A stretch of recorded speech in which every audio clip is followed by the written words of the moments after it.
está claro, este 2024 ha vuelto a ser el año de Nvidia y de los fabricantes y diseñadores de semiconductores. Pero ojo, porque detrás del boom de la IA hay muchas más compañías y sectores, también tradicionales. Vamos a verlo en este vídeo. Vaya rally este año una vez más de Nvidia, que va a terminar cerca de sus máximos históricos y unas revalorizaciones impresionantes. Lo mismo que el resto de fabricantes y diseñadores de chips. Bueno, lo mismo, no sé si lo mismo, pero también han subido mucho. Vamos a verlo con algunos datos. Por ejemplo, vamos a fijarnos en este ETF de semiconductores de Amundi, que fijaos que tiene una revalorización cercana al 65% en 2024, nada más y nada menos que un 27% anualizado, que es una barbaridad, a 5 años.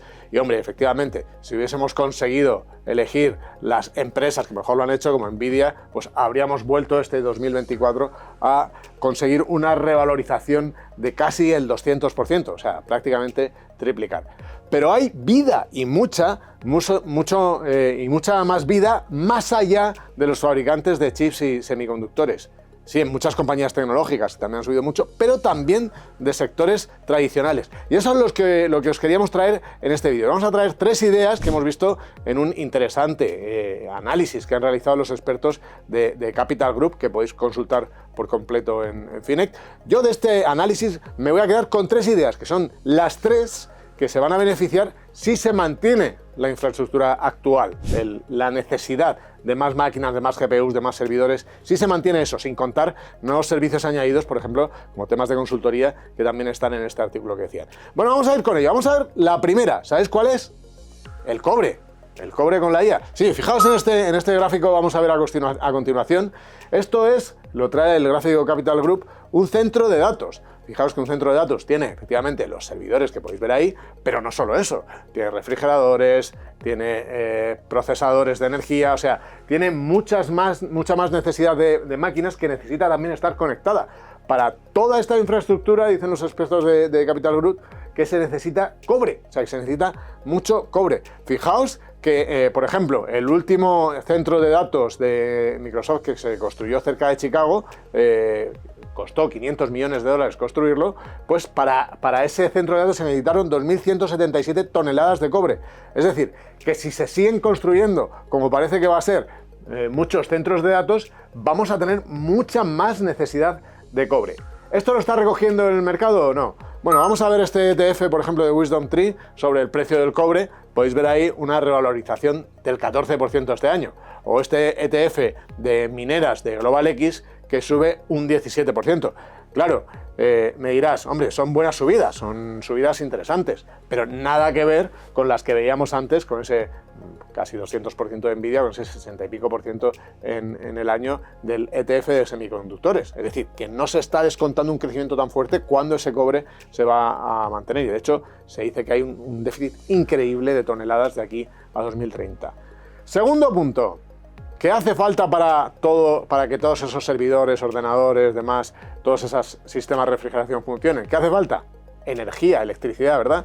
Pues este sería el segundo. Vamos a fijarnos aquí en este gráfico. Fijaos que en la demanda de energía, los centros de datos van a ser el factor que más pese. Más, por ejemplo, que los negocios y las fábricas ahora mismo. Y casi lo mismo que si sumáramos pues el consumo doméstico a gran escala en todos los electrodomésticos y demás que en las casas. O sea, el mayor factor de demanda de electricidad van a ser los centros de datos. Esto va a hacer que se genere mucha mayor necesidad de demanda y vamos a ver, por ejemplo, lo que ha sucedido con este ETF del sector energía, del Standard & Poor's 500, el ETF es SPDR, el sector energía. Ahí podéis ver cómo la subida es del 16% en 2025. Que de nuevo, me diréis, hombre, es un buen año, no está mal, 16% es una buena revalorización. Lo es, pero nada comparable con el boom que hemos visto en el otro lado. Es decir, que si se sigue contratando más chips, se siguen construyendo más centros de datos, hará falta mucha más energía, no solo mayor flujo de energía, digamos así, sino también cada vez más eficiente, cada vez más renovable, cada vez que consuma menos y sea, por lo tanto, más reciclable de alguna manera, ¿no? Con lo cual, hace falta mucha inversión en esa parte, muchas empresas que se deberían ver beneficiadas. Tercer punto, la industria. Y me dirás, ¿la industria por qué? Claro, ¿qué pasa? Todos estos centros de datos generan tal cantidad de energía tal cantidad de calor que necesita un sistema de refrigeración. Y por lo tanto, muchas de las compañías que ofrecen servicios de este tipo también lo están haciendo realmente bien. Mira, vamos a ver aquí, este gráfico representa algunas de estas compañías que ofrecen estos sistemas de refrigeración. Ahí podéis ver como dos de ellas, en concreto las dos primeras de la tabla, han tenido un comportamiento espectacular en 2024, pero las otras no tanto, ¿no? Hay varias compañías que están bastante más rezagadas y que deberían tener también un comportamiento interesante. Fijaos, este dato que os voy a enseñar, que os voy a compartir una de ellas, Vernova, que era la segunda con mayor capitalización, perdón, la segunda que veis ahí con mayor avance, dice que espera que el volumen de pedidos de las turbinas de gas se triplique a finales de 2024. Es decir, espera un crecimiento espectacular para esa parte del negocio solo para este año. Si se siguen construyendo centros de datos, lo que vamos a ver es cada vez más demanda.